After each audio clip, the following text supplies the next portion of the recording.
Bonjour à tous et bienvenue dans les matinées bibliques. Aujourd'hui, nous allons voir trois petits prophètes, les prophètes Agé, Zacharie et Malachi. Replaçons-les tout d'abord dans le contexte historique de l'époque. Nous avons déjà vu Amos, Osée, Isaïe, Michée, juste avant la disparition du royaume du Nord. Nous avons aussi vu les prophètes Jérémie, Sophonie, Naoum, Habakkuk, juste avant l'exil.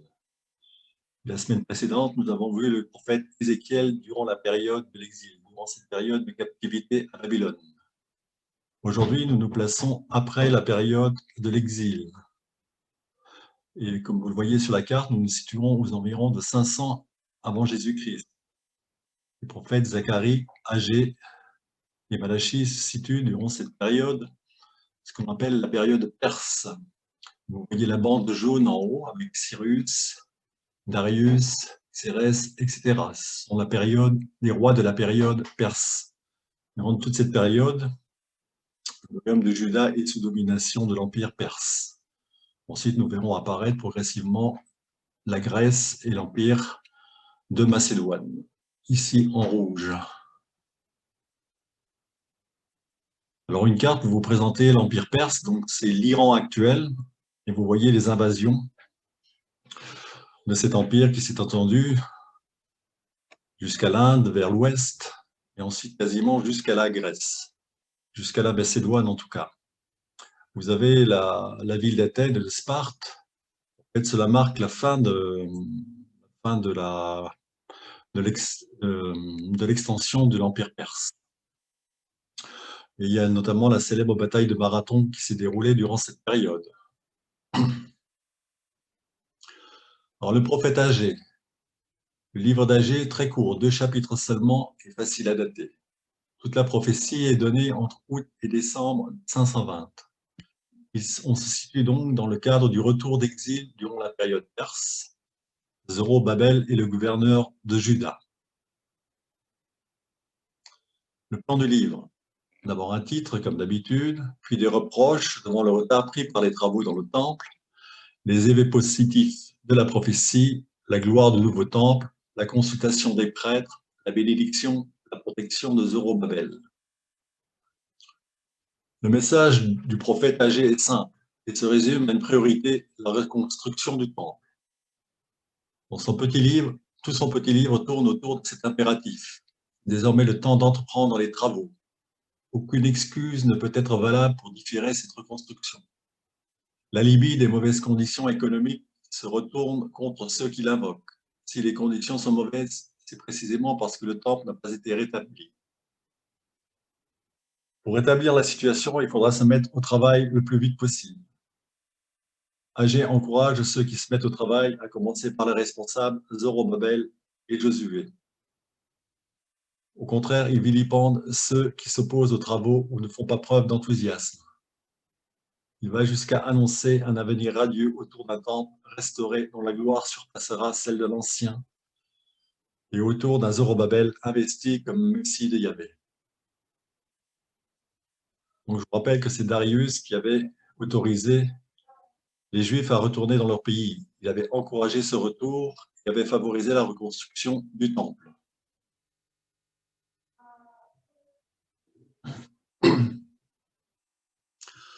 L'an 2 du règne de Darius, le 6e mois, le premier jour du mois, la parole du Seigneur fut adressée par l'intermédiaire d'Agé, le prophète, à Zorobabel, fils de Shaltiel, le gouverneur de Juda, et à Josué, fils de Jehozadak, le grand prêtre.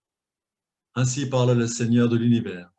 C'est l'ange déclare, il n'est pas venu le moment de rebâtir la maison du Seigneur. Or la parole du Seigneur arriva par l'intermédiaire d'Agé le prophète. Et c'est le moment pour vous d'habiter vos maisons lambrissées, alors que cette maison-ci est en ruine. Et maintenant, ainsi parle le Seigneur de l'univers, réfléchissez bien à quoi vous êtes arrivés. Vous avez semé beaucoup, mais peu récolté. Vous mangez, mais sans vous rassasier. Vous buvez, mais sans être gai. Vous vous habillez, mais sans vous réchauffer, et le grain du salarié va dans une bourse trouée. Ainsi parle le Seigneur de l'univers. Réfléchissez bien à quoi vous êtes arrivés. Montez à la montagne, rapportez du bois et rebâtissez ma maison. J'y trouverai plaisir et je manifesterai ma gloire, dit le Seigneur. Vous attendiez beaucoup et maigre fut la récolte. Quand vous l'avez rentré chez vous, j'ai soufflé dessus. Pourquoi donc, oracle du Seigneur de l'univers? À cause de ma maison qui, elle, est en ruine, alors que chacun de vous s'affaire auprès de sa propre maison. C'est pourquoi, au-dessus de vous, les cieux ont retenu la rosée et la terre a retenu son fruit. J'ai appelé la sécheresse sur la terre, sur les montagnes, sur le blé, le vin nouveau, l'huile fraîche, et sur tout ce que produit le sol, sur les hommes et les bêtes, et sur tout le fruit de vos travaux. Alors Zorobabel, fils de Shaltiel, et Josué, fils de Jéhozadak, le grand prêtre, et tout le reste du peuple, écoutèrent la voix du Seigneur, leur Dieu, et les paroles d'Agé le prophète, selon la mission que lui avait donnée le Seigneur, leur Dieu. Et le peuple éprouva de la crainte devant le Seigneur. Et Agé, le messager du Seigneur, parla selon le message reçu du Seigneur pour le peuple. Je suis avec vous, oracle du Seigneur. Et le Seigneur réveilla l'esprit de Zorobabel, fils de Shaltiel, le gouverneur de Juda, et l'esprit de Josué, fils de Jéhozadak, le grand prêtre, et l'esprit de tout le reste du peuple. Ils vinrent et se mirent à l'œuvre dans la maison du Seigneur de l'univers, leur Dieu, le 24 du 6e mois. L'an 2 du règne de Darius, le 7e mois, le 21 du mois, la parole du Seigneur arriva par l'intermédiaire d'Agé le prophète. Parle donc à Zorobabel, fils de Shaltiel, gouverneur de Juda, et à Josué, fils de Jéhozadak, le grand prêtre, et à tout le reste du peuple, et dis-leur: quel est parmi vous le survivant qui a vu cette maison dans cette ancienne gloire? Comment la voyez-vous à présent? N'apparaît-elle pas à vos yeux comme rien? Mais maintenant, courage, Zorobabel, oracle du Seigneur, et courage, Josué, fils de Jéhozadak, grand prêtre, et courage à vous tout le peuple du pays, oracle du Seigneur, au travail, car je suis avec vous, oracle du Seigneur de l'univers. Selon l'engagement que j'ai pris envers vous lors de votre sortie d'Égypte, puisque mon esprit se tient au milieu de vous, ne craignez rien. Oui, ainsi parle le Seigneur de l'univers. Encore un moment, il sera court, et je vais ébranler ciel et terre, mer et continent.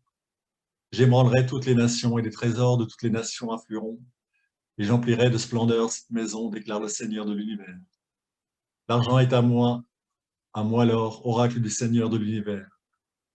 La gloire dernière de cette maison dépassera la première, dit le Seigneur, et dans ce lieu j'habiterai la paix, oracle du Seigneur de l'univers. Le 24 du 9e mois, l'an 2 de Darius, la parole du Seigneur fut adressée à Agé, le prophète. Ainsi parle le Seigneur de l'univers. Sollicite donc des prêtres une directive en leur demandant: si quelqu'un porte de la viande sanctifiée dans le pan de son vêtement, et de ce pan touche du pain, des légumes, du vin, de l'huile ou n'importe quel élément, seront-ils sanctifiés? Les prêtres répondirent et déclarent: Frère, non. Agé reprit: si un homme rendu impur par le contact des morts touche à l'une de ces choses, sera-t-elle impure? Les prêtres répondirent et déclarèrent: elle sera impure. Agé répliqua: tel est ce peuple, telle est cette nation devant moi, oracle du Seigneur, tel est l'ouvrage de leurs mains, et ce qu'ils offrent là est impur. Et maintenant, soyez bien attentifs, à partir d'aujourd'hui et pour l'avenir. Avant qu'on eût posé pierre sur pierre dans le temple du Seigneur, avant qu'elle y fût, on venait à un tas de grains estimés à 20 mesures, et il ne s'en trouvait que 10. On venait au pressoir vider la cuve de 50 mesures, et il ne s'en trouvait que 20. Je vous ai frappé dans tout le travail de vos mains par la rouille, la nielle, la grêle, sans réussir à vous ramener vers moi, oracle du Seigneur. Soyez bien attentifs dès aujourd'hui et pour l'avenir, à partir du 24 du 9e mois, depuis le jour où fut fondé le temple du Seigneur. Soyez attentifs. Reste-t-il encore du grain dans le grenier? Même la vigne, le figuier, le grenadier et l'olivier n'ont rien apporté. À partir d'aujourd'hui, je vais bénir. Dans le texte que nous venons de lire, il est beaucoup question de pureté et d'impureté. Une petite précision sur ces deux concepts. L'impureté désigne le fait de ne pas être en règle avec la loi donnée par Yahvé, et donc prendre le risque d'être exclu de la communauté. Et pur, celui qui vit en conformité avec les 613 préceptes de la loi mosaïque. Est impur celui qui y déroge. Une distinction s'impose entre l'impureté et le péché. Le pécheur est impur, mais l'homme impur n'est pas forcément pécheur, car le péché relève de la responsabilité personnelle et d'une faute. Un exemple très simple est celui de la femme qui a ses règles. Elle est impure, mais n'est pas pécheresse. Elle doit donc se purifier.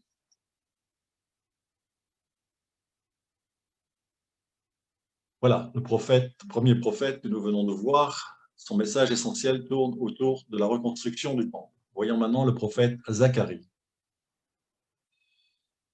Le livre de Zacharie se présente aujourd'hui sous la forme d'un unique livre de 14 chapitres, mais en fait, il s'agit de la compilation sous un même nom de deux ouvrages bien distincts.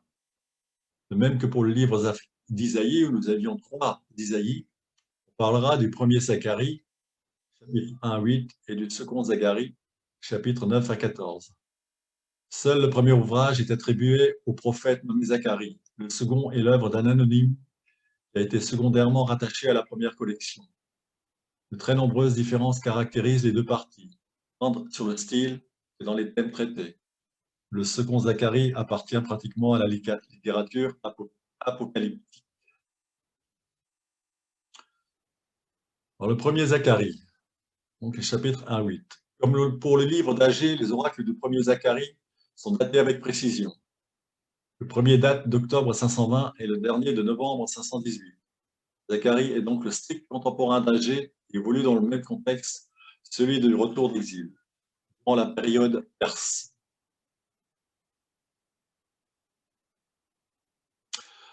Le plan du livre, un appel à la conversion au premier chapitre, puis ensuite une série de 8 visions. Vision des cavaliers, vision des cornes et des forgerons, l'arpenteur, le vêtement du grand prêtre, le chandelier et les oliviers, le rouleau volant, la femme dans la mesure, les chars. Enfin, troisième grande partie, Josué couronné, et enfin des appendices sur le jeûne et le salut messianique. Le message du prophète Zacharie. Le prophète entend réagir à la grande déception qui a suivi le retour d'exil, surtout lorsque le jugement final annoncé par Agi n'est pas advenu aussi vite qu'on le pensait. Par ses différentes visions, le prophète assure son éditoire que les temps nouveaux sont proches. Le jugement va finir par s'abattre sur Babylone. Une ère nouvelle marquée par la fin de la domination des nations est sur le point de commencer. Comme Agé, Zacharie appelle à la reconstruction du temple, mais il élargit ses perspectives à la restauration de toute la ville de Jérusalem. Dans cette ville, une communauté nouvelle va voir le jour. L'exil a joué un rôle de purification, même si la conversion de tous reste encore à réaliser. Zacharie juge sévèrement ceux qui ne font pas bon accueil aux exilés revenus en Juda. En refusant de leur restituer leurs biens, ils vont attirer sur eux un terrible jugement. Une petite parenthèse, le retour d'exil ne s'est sans doute pas passé aussi bien que l'avaient espéré ceux qui sont revenus. Ils ont souvent été très mal accueillis, puisque 2 générations sont passées.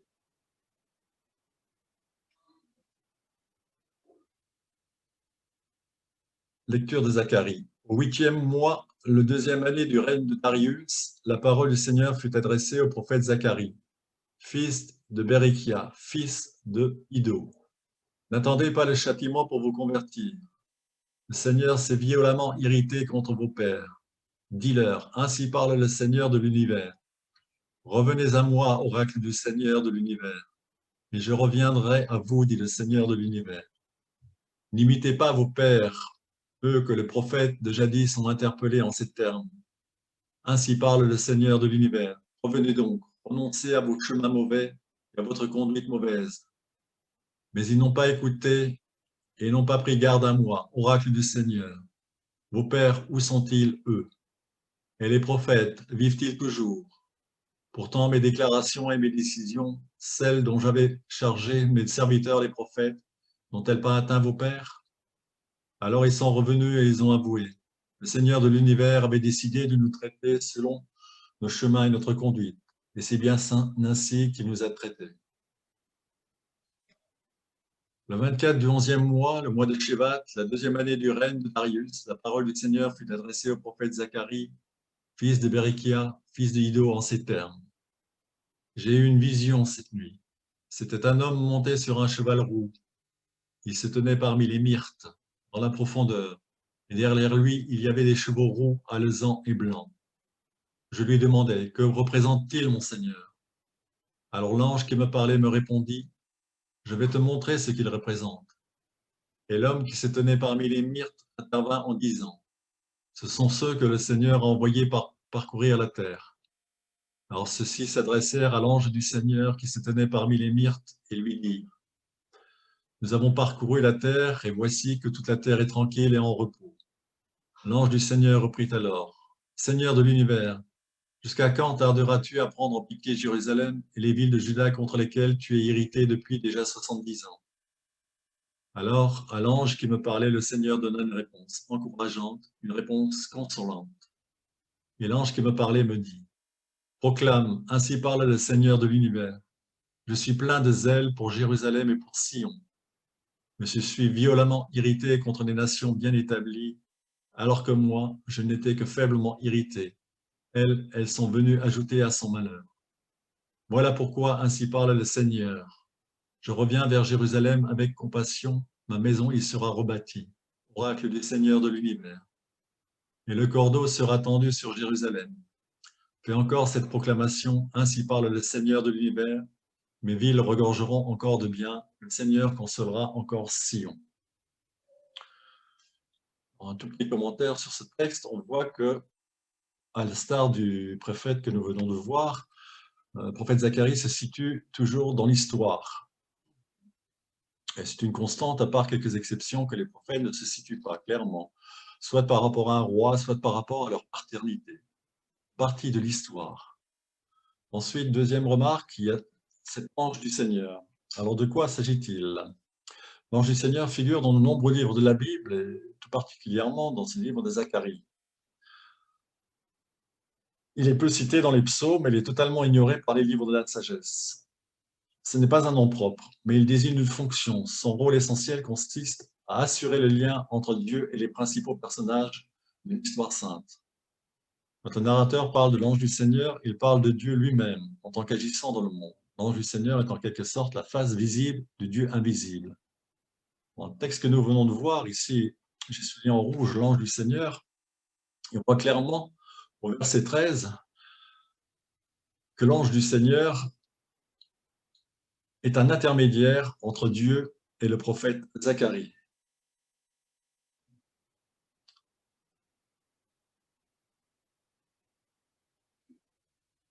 Nouvelle vision du prophète Zacharie. Je levai les yeux et j'eus une vision. C'était 4 cornes. Je demandai alors à l'ange qui me parlait, que représente-t-elle? Il me répondit, ce sont les cornes qui ont dispersé Juda, Israël et Jérusalem. Puis le Seigneur me fit voir 4 forgerons. Alors je demandai, ceux-ci, que viennent-ils faire? Il me répondit, les cornes sont celles qui ont dispersé Juda au point que personne ne relevait plus la tête.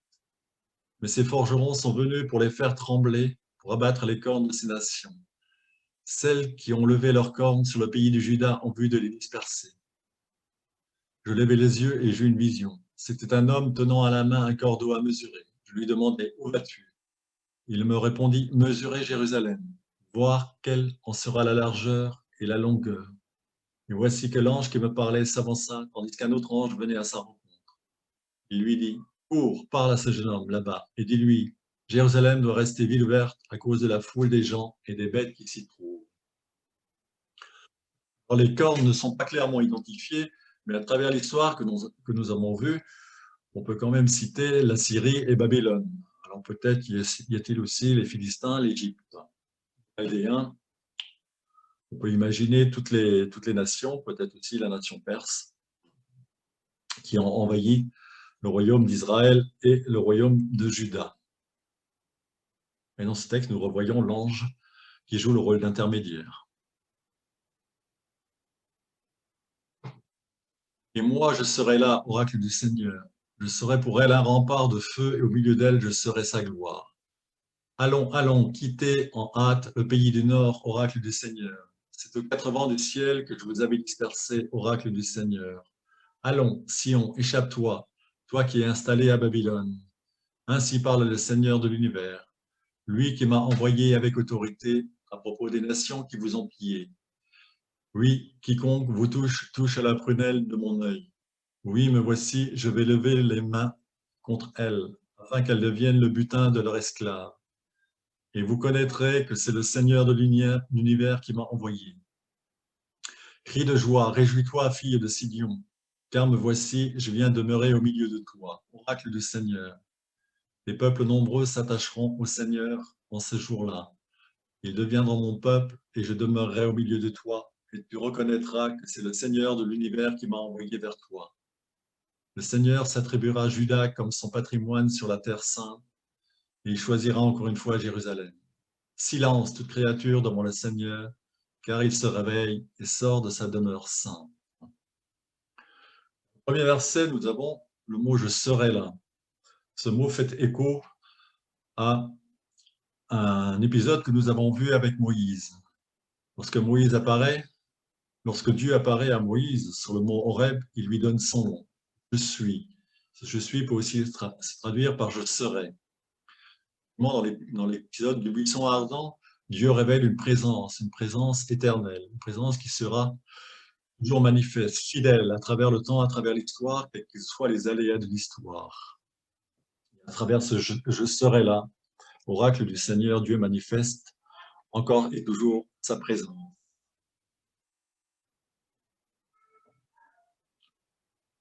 Puis le Seigneur me fit voir Josué, le grand prêtre, devant l'ange du Seigneur.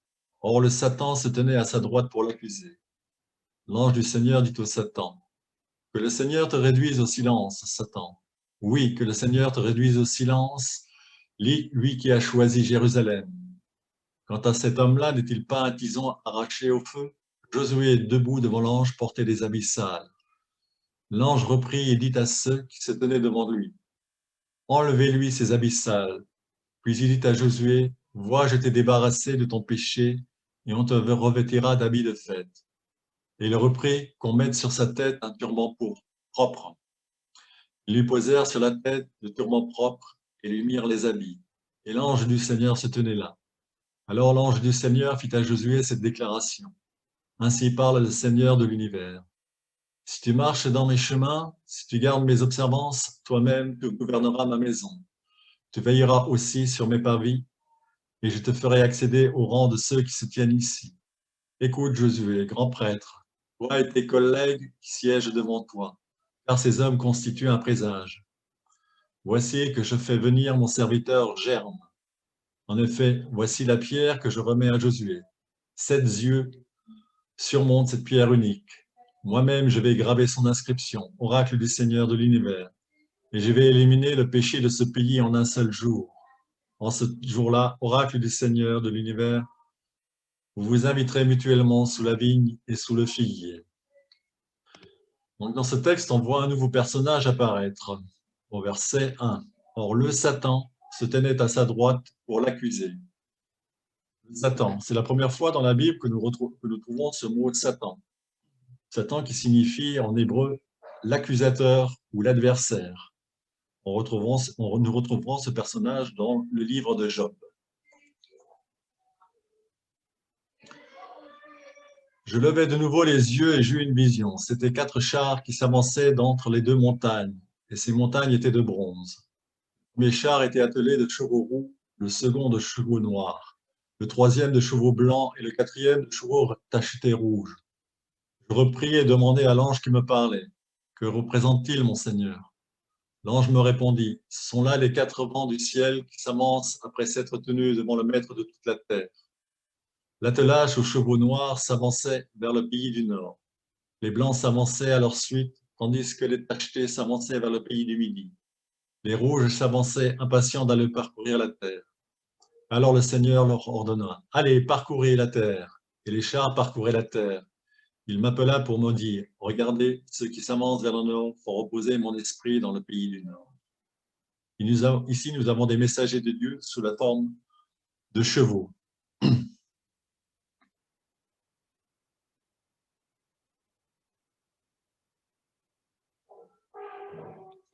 Ainsi parle le Seigneur de l'univers. Oui, je vais délivrer mon peuple du pays du soleil levant et du soleil couchant. Je les ramènerai et ils habiteront au milieu de Jérusalem. Ils seront mon peuple et je serai leur Dieu, dans la fidélité et la justice. Ainsi parle le Seigneur de l'univers. Prenez courage, vous qui entendez ces paroles prononcées par les prophètes ces jours-là, où l'on pose les fondations de la maison du Seigneur pour construire le temple. Car avant ces jours-ci, les hommes n'avaient pas de revenus et les bêtes ne rapportaient rien. Pour qui allait et venait aucune sécurité face à l'agresseur, car j'avais lâché tous les hommes les uns contre les autres. Mais à présent, pour le reste de ce peuple, je ne suis plus comme avant, oracle du Seigneur de l'univers.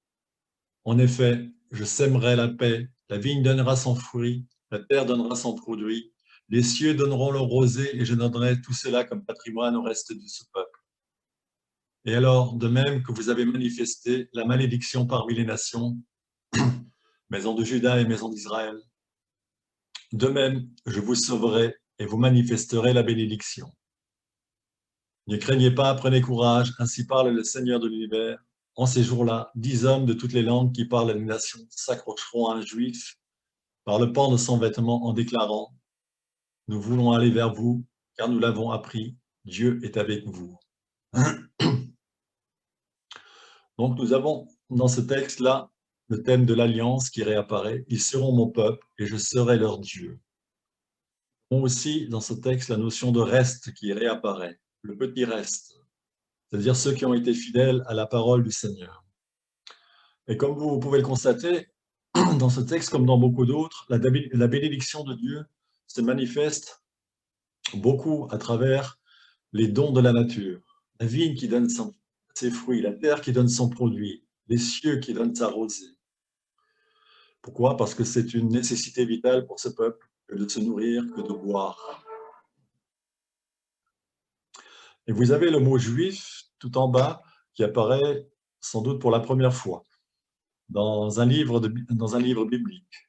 À partir de ce moment-là, à partir de ce retour d'exil, on va parler effectivement du peuple juif. Le mot juif nous vient de Juda, du royaume de Juda. On le retrouve plus facilement en allemand, par exemple. On dit die Juden, en allemand, die Juden, du royaume de Juda.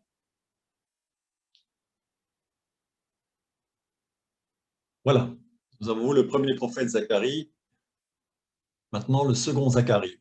La question de la datation du Deutéro-Isaïe est beaucoup plus épineuse. Pratiquement toutes les dates du 8e au 2e siècle ont été proposées. Il est sûr que le temple est en état de fonctionnement. Pour les auteurs anciens, le Deutéro-Zacharie était volontiers un prophète pré-exilique. Pour les commentaires contemporains, il s'agit d'un prophète post-exilique tardif. Divers travaux ont proposé la datation du Deutéro-Zacharie à l'époque hellénistique, grecque, avec probablement un certain nombre d'allusions à Alexandre le Grand. Les études les plus complexes laissent à penser qu'il y aurait eu dans ces chapitres la combinaison de plusieurs ouvrages de dates différentes. En fait, il est sûr que le Deutéro-Isaïe s'inspire des prophètes antérieurs et constitue en fait une sorte d'anthologie de textes choisis. Il est difficile de la dater avec beaucoup de précision. On peut en rester à la large fourchette de 500 à 200. Donc, il recouvrerait la période perse et la période grecque. Le plan du Deutéro-Isaïe, une terre nouvelle, le Messie, la restauration d'Israël, le Seigneur dispensateur de la pluie et le thème de l'idolâtrie, les perspectives de retour pour Israël, les deux pasteurs, restauration de Jérusalem, la lamentation sur le transpercé, purification du pays, le pasteur frappé et le troupeau éprouvé, le combat de la fin des temps. Alors, le message principal du livre est l'annonce de l'achèvement messianique eschatologique. Le souci éthique des prophètes antérieurs n'est pas déterminant. Le Deutéro-Zacharie se projette plus loin dans le temps. Il annonce ce qui va arriver, mais ne s'intéresse pas beaucoup à la manière de faire évoluer la situation de son temps. Cela explique le très petit nombre d'allusions à des événements historiques précis et les difficultés de datation qui en résultent. Le messianisme du Deutéro-Zacharie est eschatologique. La venue du Messie marque l'entrée dans le temps de la fin. Mais le rôle du Messie reste très limité. C'est le Seigneur qui accomplit tout. Il réduit les ennemis à l'impuissance, assure le retour des dispersés et la réunification du peuple divisé. Le rétablissement du peuple sur la terre et dans son intégrité est la première étape. Mais ensuite, c'est l'intégration des païens qui marque l'achèvement du projet de Dieu sur toute la création. Mais cet universalisme reste exclusivement centré sur Jérusalem. Les païens sont en fait invités à devenir juifs, à adopter la loi juive. Le dessein de salut de Dieu passe cependant par une figure mystérieuse, à la fois roi pacifique, bon pasteur et transpercé. L'action de ce Messie est essentiellement interne. Sa présence et sa destinée doivent entraîner une conversion du peuple. Mais c'est le Seigneur qui se charge du reste du monde. La postérité de ce livre est évidente dans le Nouveau Testament. Les évangélistes se réfèrent volontiers à Zacharie pour éclairer la passion du Christ. Mais Zacharie sert également à la base de plusieurs textes de l'Apocalypse qui décrivent l'œuvre du Messie une fois arrivé à son terme. Zacharie, comme d'autres prophètes post-exiliques, prépare l'émergence de la littérature apocalyptique. Tressaille d'allégresse, fille de Sion, pousse des acclamations, fille de Jérusalem. Voici que ton roi s'avance vers toi, il est juste et victorieux, humble, monté sur un âne tout jeune. Il supprimera d'Éphraïm le char de guerre et de Jérusalem le char de combat. Il brisa l'arc de guerre et il proclamera la paix pour les nations. Sa domination s'étendra d'une mer à l'autre et du fleuve jusqu'aux extrémités du pays. Quant à toi, à cause de l'alliance conclue avec toi dans le sang, je renverrai tes captifs à la fosse, de la fosse où il n'y a point d'eau. Rentrez dans la place forte, Capli, plein d'espérance. Aujourd'hui même, je l'affirme, je t'accorderai double compensation. Je bande mon arc, c'est Juda. Je l'arme d'une flèche, c'est Éphraïm. Je vais exciter tes fils, Sion, contre tes fils, Yavan. Et je te brandirai tel un héros son épée. Le Seigneur au-dessus d'eux apparaîtra et sa flèche jaillira comme l'éclair. Le Seigneur Dieu, sonnant du corps, s'avancera dans les ouragans du midi. Le Seigneur de l'univers les protégera. Les pierres de fronde dévoreront, écraseront, elles boiront le sang comme du vin.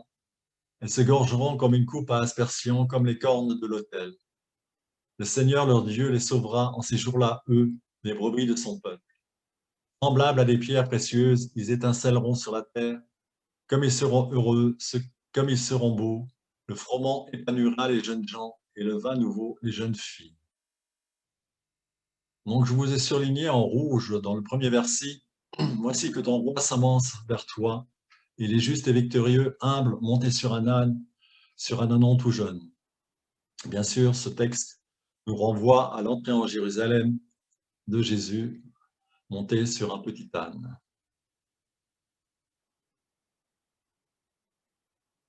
Voici venir pour le Seigneur un jour où l'on partagera le butin au milieu de toi à Jérusalem. Je rassemblerai toutes les nations près de Jérusalem pour engager la bataille. La ville sera prise, les maisons saccagées, les femmes violées.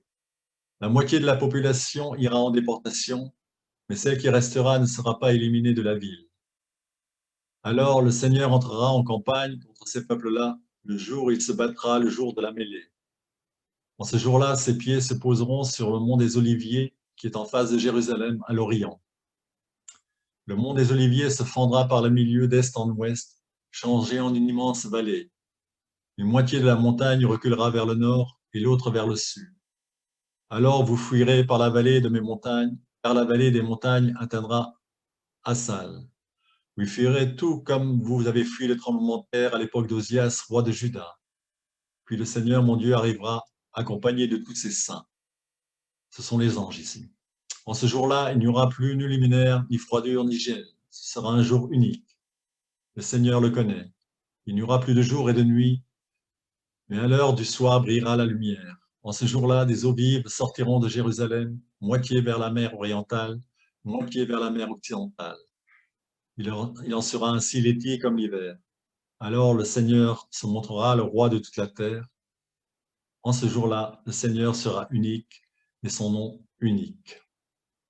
Donc un style proprement apocalyptique. Tout le pays sera transformé en plaine depuis Geba jusqu'à Rimon au sud de Jérusalem. Celle-ci sera surélevée sur place, depuis la porte de Benjamin jusqu'à l'emplacement de l'ancienne porte, jusqu'à la porte de l'angle et depuis la tour de Hananel jusqu'au pressoir du roi. On s'y installera, on ne vouera plus par interdit, Jérusalem demeurera en sécurité. Et voici les fléaux dont le Seigneur frappera tous les peuples qui auront combattu contre Jérusalem. Il le fera pourrir alors que chacun se tiendra encore debout sur ses pieds. Leurs yeux pourriront dans l'orbite et leur langue pourrira dans leur bouche. En ce jour-là, le Seigneur provoquera une immense panique parmi eux. Chacun empoignera son compagnon, ils lutteront corps à corps. Judas se joindra au combat de Jérusalem. Alors toutes les ressources des nations d'alentour seront rassemblées. Or, argent, vêtements et quantité énorme. Un fléau semblable atteindra les chevaux, les mulets, les chameaux, les ânes et toutes les bêtes qui seront dans leurs champs. Ce sera le même fléau. Alors tous les survivants des peuples qui auront marché contre Jérusalem monteront d'année en année pour se prosterner devant le roi, le Seigneur de l'univers, et pour célébrer la fête des tentes. Mais pour les familles de la terre qui ne monteront pas à Jérusalem se prosterner devant lui, le Seigneur de l'univers, il ne tombera pas de pluie. Et si la famine d'Égypte ne se met pas à monter, alors le fléau dont le Seigneur frappera les nations qui ne montent pas célébrer la fête des tentes, ne fondra-t-il pas sur elles? Tel sera le châtiment de l'Égypte et tel sera le châtiment de toutes les nations qui ne monteront pas célébrer la fête des tentes. En ce jour-là, les clochettes des chevaux porteront l'inscription « Consacré au Seigneur ». Les marmites dans la maison du Seigneur seront comme des coupes à aspersion devant l'autel. Toute marmite à Jérusalem et en Juda sera consacrée au Seigneur de l'univers. Tous ceux qui viendront présenter un sacrifice s'en serviront pour cuire leur offrande. Il n'y aura plus de marchands dans la maison du Seigneur de l'univers en ce jour-là. Dans ce texte, il y a une allusion à la fête des tentes. Alors, Sukkot en hébreu. Fête des cabanes, des huttes, des tentes ou encore des tabernacles.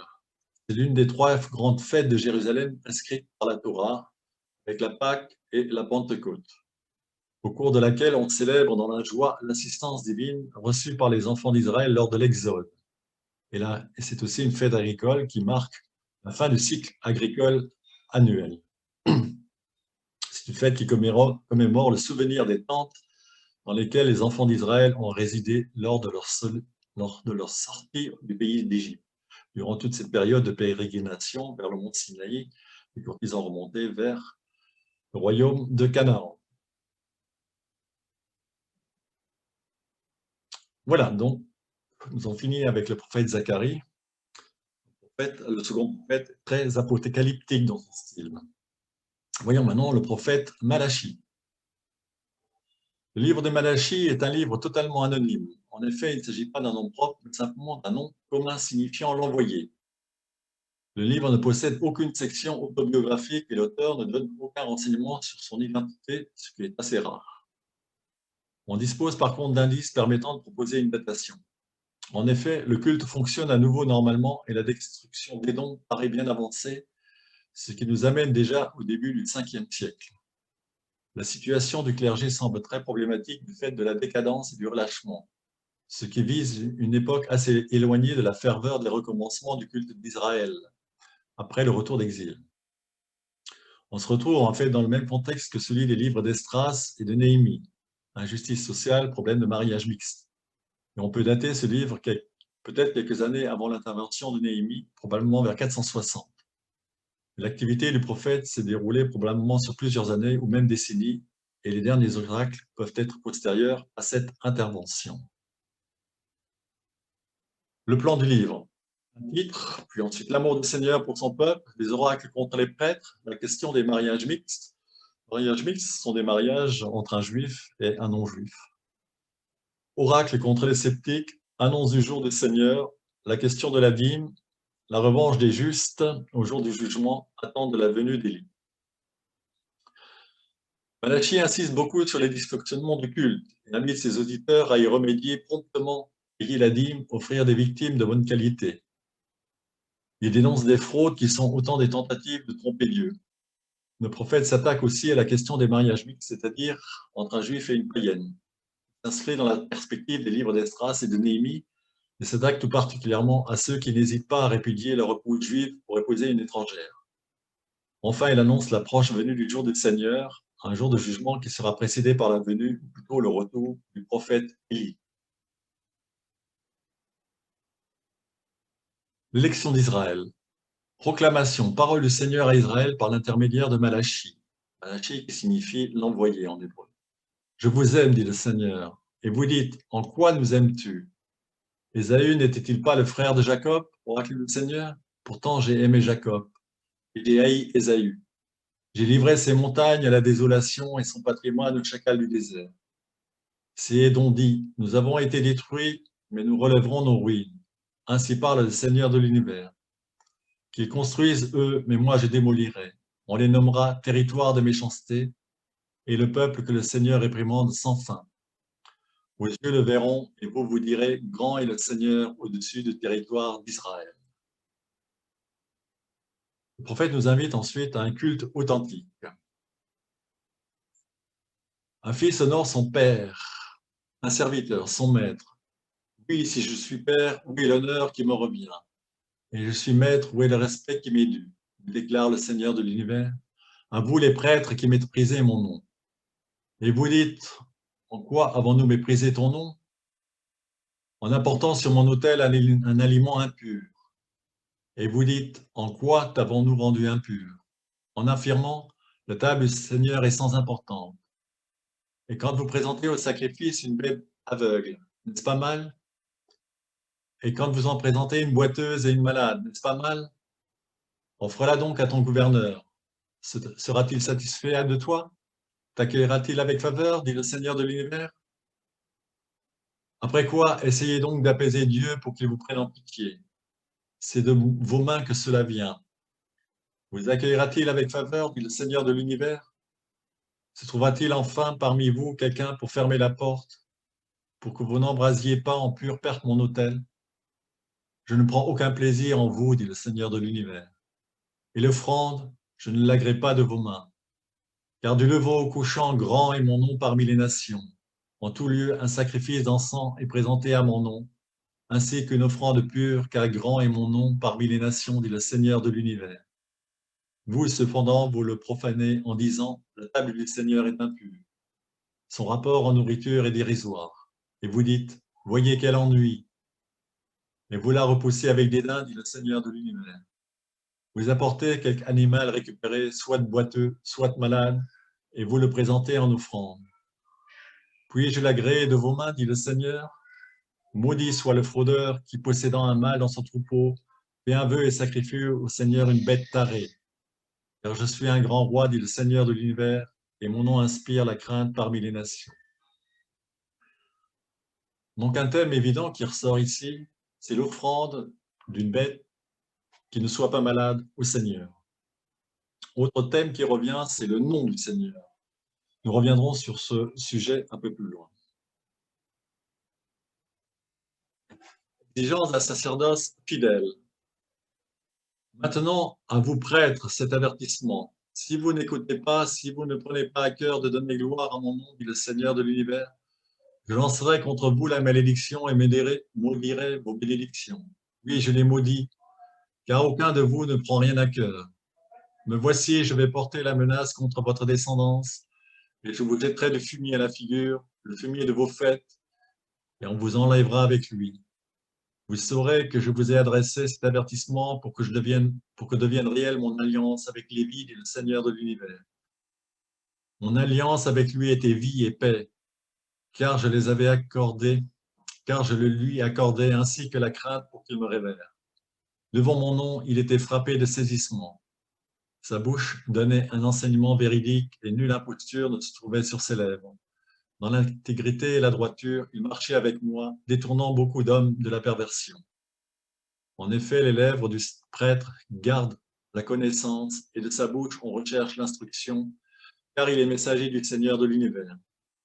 Au contraire, vous vous êtes écarté du chemin. Vous en avez fait vaciller beaucoup par votre enseignement. Vous avez détruit l'alliance de Lévi, du Seigneur de l'univers. À mon tour, je vous rends méprisable et vil à tout le peuple dans la mesure où vous ne suivez pas mes voies et où vous faites preuve de partialité dans vos décisions. Un thème de l'alliance qui revient dans ce texte, que je vais préciser un peu plus loin. Il y a aussi cette crainte qui apparaît dans ce texte, crainte, car je lui ai accordé ainsi que la crainte pour qu'il me vénère. On voit ici que ce n'est pas la peur, mais c'est le respect devant Dieu. Alliance. Pour exprimer l'alliance, les prophètes utilisent le terme de bérit en hébreu. Le terme a pour sens premier promesse, engagement, serment. Il exprime davantage un événement qu'un état, plus un don gratuit qu'un pacte bilatéral. Ce que nous appelons alliance ne doit jamais être entendu dans la Bible comme un rapport symétrique de deux partenaires qui rentrent dans un rapport contractuel l'un avec l'autre, s'imposent mutuellement des obligations et des sanctions. Cette idée de partenariat de même niveau est inconciliable avec l'image biblique de Dieu. L'alliance n'est pas un contrat de réciprocité, mais un don, un acte créateur de l'amour de Dieu. C'est en ce sens que nous pouvons l'accueillir comme un testament. Le testament, c'est quelque chose qui nous est donné par un père. Et Dieu nous donne son alliance. On le voit tout particulièrement dans un texte d'Abraham. Dieu donne son alliance à Abraham. Fidélité dans les relations. N'avons-nous pas tous un seul Père, un seul Dieu ne nous a-t-il pas créés? Pourquoi sommes-nous traîtres l'un envers l'autre, profanant ainsi l'alliance avec nos pères?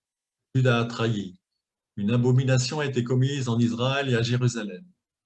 Oui, Judas a profané le lieu saint, cher au Seigneur, en épousant la fille d'un Dieu étranger. L'homme qui agit ainsi, que le Seigneur lui retranche fils et famille des tentes de Jacob, et même celui qui présente l'offrande au Seigneur de l'univers. Voici en deuxième lieu ce que vous faites. Inondez de larmes l'autel du Seigneur, pleurs et gémissements, parce qu'il ne prête plus attention à l'offrande et ne le reçoit plus favorablement de vos mains. Vous dites, pourquoi cela? Parce que le Seigneur a été témoin entre toi et la femme de ta jeunesse que toi tu as trahie. Elle était pourtant ta compagne, la femme à laquelle tu es lié. Et le Seigneur n'a-t-il pas fait un être unique, chair animé d'un souffle de vie, et que cherche cet unique, une descendance accordée par Dieu? Accordez votre vie, que personne ne soit traître envers la femme de sa jeunesse. En effet, répudié par elle, dit le Seigneur, le Dieu d'Israël, s'est chargé son vêtement de violence, dit le Seigneur de l'univers. Respectez votre vie, ne soyez pas traîtres. Voyons ici apparaître le mot Père. N'avons-nous pas tous un seul Père? C'est un mot assez rare dans l'Ancien Testament, que de qualifier Dieu de Père. Il apparaît environ une vingtaine de fois. Alors, Dieu n'a pas été appelé Père dès les commencements. Au début de la Bible, les textes parlent du Dieu des ancêtres, Dieu d'Abraham, Dieu d'Isaac, Dieu de Jacob. C'est aussi le Shaddai, le Tout-Puissant, la terreur d'Isaac, le Dieu fort de Jacob, le Dieu de la montagne, dont le peuple d'Israël avait fait l'expérience au Sinaï. Cette présentation assurait une continuité, une fidélité à travers les générations. C'est bien le même Dieu qui continuait à se révéler et à agir en faveur du peuple élu, dans ces termes qui se présentent à Moïse. Dieu dit, je suis le Dieu de ton père, Dieu d'Abraham, Dieu d'Isaac, Dieu de Jacob. Dieu devint père lors de la captivité de son peuple en Égypte. Cette période de gestation marque une prise de conscience identitaire du peuple. L'épreuve de l'esclavage soude les familles, soude le clan. Du Dieu d'Abraham, c'est-à-dire d'un seul homme, on passe au Dieu d'une multitude. Seul un père pouvait remplir ce rôle. Désormais, Israël est l'enfant de Dieu et c'est en ces termes de fils que Dieu identifie son peuple auprès de Pharaon dans la bouche de Moïse. Tu diras à Pharaon, ainsi parle le Seigneur, mon fils premier-né, c'est Israël, je te l'ai dit, laisse partir mon fils pour qu'il me serve. Et c'est bien sûr avec Jésus que nous aurons la révélation du Père Abba. Alors nous avons vu le mot nom apparaître dans un texte. Je vais faire apporter une petite précision sur les noms de Dieu. Les Juifs utilisent de nombreux noms pour désigner Dieu, mais tous rapportent à Yahvé, le tétragramme qui s'écrit ainsi mais ne se prononce pas, si ce n'est par le grand prêtre dans le temple de Jérusalem, car le nom dépasse le sens et le rend possible. Formé par 4 lettres, Yod, E, Vav, E, ce nom imprononçable a été voyalisé en Yahvé ou Yehuda ou encore Yehovah, les témoins de Jéhovah. Selon une tradition, Yahvé serait la troisième personne du verbe être et signifierait Dieu est par lui-même. Il exprime donc la conception hébraïque du monothéisme. Dieu est créateur incréé. Dieu est, tel qu'il se présente à Moïse. Je suis celui qui est. Utilisé dans la Torah pour marquer respect et crainte, le tétragramme est remplacé dans la conversation courante par Hachem, le nom, comme nous l'avons vu dans un des textes. Parmi les autres noms de Dieu, on trouve, par ordre alphabétique, Adonai, mon maître, mon Seigneur, utilisé dans le schéma Israël. Écoute Israël, le Seigneur notre Dieu, le Seigneur est un. C'est traduit par Kyrios en grec. Nous avons aussi le mot El, Dieu, surtout dans les passages poétiques et prophétiques. Elohim, pluriel de majesté de El. Terme le plus couramment utilisé dans la Bible hébraïque et le premier à y apparaître en Genèse. Nous avons aussi El Shaddai, que l'on a traduit par Dieu Tout-Puissant. Nous avons aussi Elion, le Dieu très haut. Shekinah, la présence de Dieu, utilisé pour parler de Dieu au sein du peuple d'Israël. Nous avons aussi Tsebaoth, ou Sabaoth, qui représente le Dieu des armées, et qui est traduit dans la Bible, dans la traduction œcuménique de la Bible, par le Seigneur de l'univers. Nous entendons régulièrement comme un refrain revenir. Le Seigneur de l'univers, c'est Yahvé Sabaoth. Nous avons l'abréviation Yah, l'abréviation du tétragramme employé dans Alléluia. Rendez louange à Yah, rendez louange à Yahvé. Les dénominations évoluent dans la Bible en fonction de l'expérience spirituelle du peuple d'Israël. Je vous ai mis la référence de cet article que j'ai trouvé dans la Croix, et cet article est un peu plus développé dans la Croix. Ensuite, le prophète aborde la question du jour de jugement, comme beaucoup de prophètes, Amos, Ézéchiel, le jour du jugement dernier. Voici, j'envoie mon messager, il aplanira le chemin devant moi. Subitement, il entrera dans son temple, le maître que vous cherchez. L'ange de l'alliance que vous désirez, le voici qui vient, dit le Seigneur de l'univers. Qui supportera le jour de sa venue? Qui se tiendra debout lors de son apparition? Car il est comme le feu d'un fondeur, comme la lessive des blanchisseurs. Il siégera pour fondre et purifier l'argent. Il purifiera les fils de Lévi. Il les affinera comme on affine l'or et l'argent. Ils seront pour le Seigneur ceux qui représentent l'offrande comme elle doit être. L'offrande de Juda et de Jérusalem sera agréable au Seigneur, comme au jour d'antan, comme dans les années d'autrefois. Je m'approchai de vous pour le jugement. Je serai un prompt accusateur contre les magiciens et les adultères, contre les parjures, contre ceux qui exploitent l'ouvrier salarié, la veuve et l'orphelin, qui oppriment l'émigré et ne me craignent pas, dit le Seigneur de l'univers. Vos propos sont durs à mon égard, dit le Seigneur, et vous dites, quels propos avons-nous échangé contre toi? Vous prétendez inutile de servir Dieu. À quoi bon avoir gardé ces observances et marché dans le deuil devant le Seigneur de l'univers? À présent, nous devons déclarer heureux les arrogants, et même ils prospèrent les méchants. S'ils mettent Dieu à l'épreuve, ils en réchappent. Ainsi s'entretenaient ceux qui craignaient le Seigneur. Mais le Seigneur prêta attention et il entendit. Un mémoire fut écrit devant lui en faveur de ceux qui craignent le Seigneur, qui vénèrent son nom. Ils m'appartiendront, dit le Seigneur de l'univers, au jour que je prépare comme ma part personnelle. Je les épargnerai comme un père épargne son fils qui le sait. Alors vous verrez à nouveau la différence entre le juste et le méchant, entre celui qui sert Dieu et celui qui ne le sert pas. Car voici que vient le jour brûlant comme un four. Tous les arrogants et les méchants ne seront que paille. Le jour qui vient les embrassera, dit le Seigneur de l'univers. Il ne leur laissera ni racine ni rameau. Pour vous qui craignez mon nom, le soleil de justice se lèvera, portant la guérison dans ses rayons. Vous sortirez et vous gambaderez comme des veaux à l'engrais. Vous piétinerez les méchants, car ils seront comme cendres sous la plante de vos pieds, en ce jour que je prépare, dit le Seigneur de l'univers. Donc nous avons le thème de la rétribution qui revient ici. Enfin, le texte se termine par le prophète Élie. Souvenez-vous de la loi de Moïse, mon serviteur, à qui j'ai donné à l'Horeb des lois et des coutumes pour tout Israël. Voici que je vais vous envoyer Élie, le prophète, avant que ne vienne le jour du Seigneur, jour grand et redoutable. Il ramènera le cœur des pères vers leurs fils, celui des fils vers leurs pères, pour que je vienne pas frapper la terre d'interdit. Je rappelle, frapper la terre d'interdit, c'est exterminer tous les êtres vivants. Voilà, nous pourrons terminer par une courte méditation sur ce dernier texte.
Là, je vous propose de dire le Notre Père ensemble.